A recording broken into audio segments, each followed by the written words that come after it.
Halo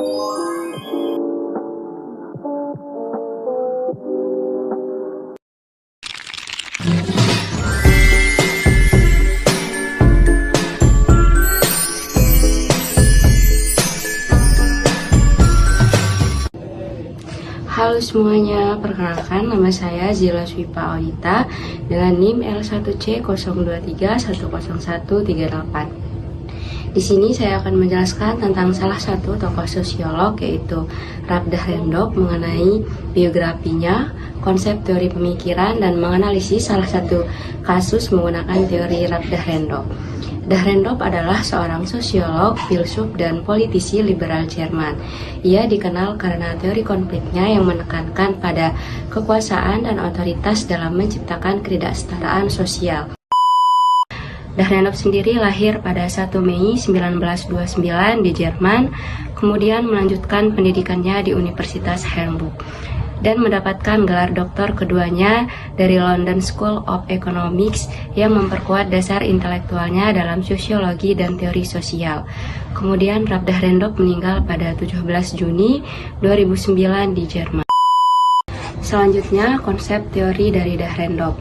Pertama, teori struktural yang berfokus pada ketidaksetaraan dalam struktur otoritas yang menyebabkan konflik sosial. Dahrendorf menekankan bahwa masyarakat terbagi ke dalam dua kelompok utama, yaitu mereka yang memiliki otoritas dan mereka yang tidak memiliki. Konflik antara kelompok-kelompok ini adalah sumber utama perubahan sosial. Dahrendorf melihat konflik sebagai bagian alami dari masyarakat yang dinamis, di mana perubahan terjadi melalui siklus konflik dan konsensus.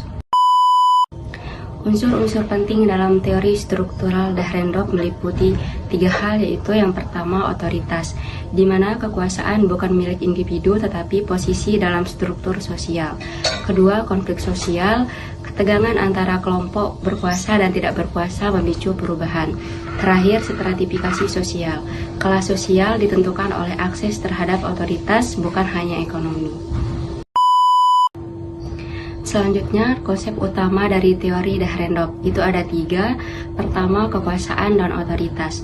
Otoritas menciptakan kelompok dominan dan subordinat. Kedua, kelompok berkuasa dan subordinat. Konflik antara mereka yang memiliki dan tidak memiliki kekuasaan.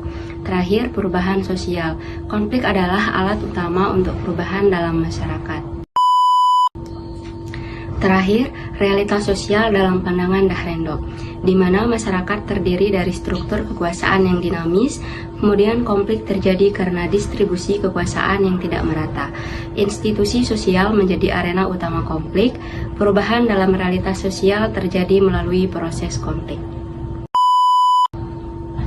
Di sini saya akan menganalisis salah satu kasus menggunakan teori dari Ralph Dahrendorf dengan kasus demonstrasi mahasiswa terhadap RUU Cipta Kerja pada tahun 2000.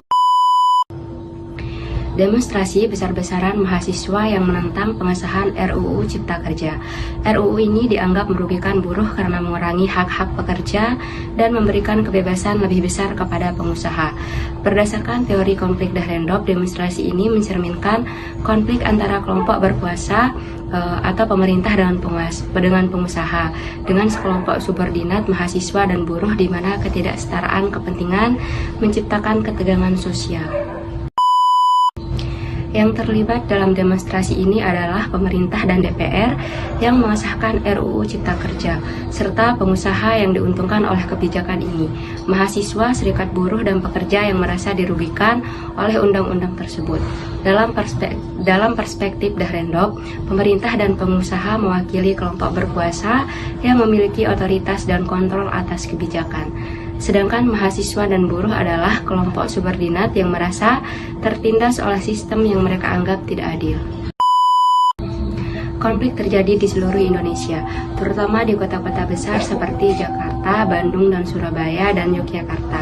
Demonstrasi berlangsung di depan gedung-gedung pemerintah dan DPRD sebagai bentuk protes terhadap keputusan otoritas yang dianggap tidak melibatkan suara masyarakat secara memadai.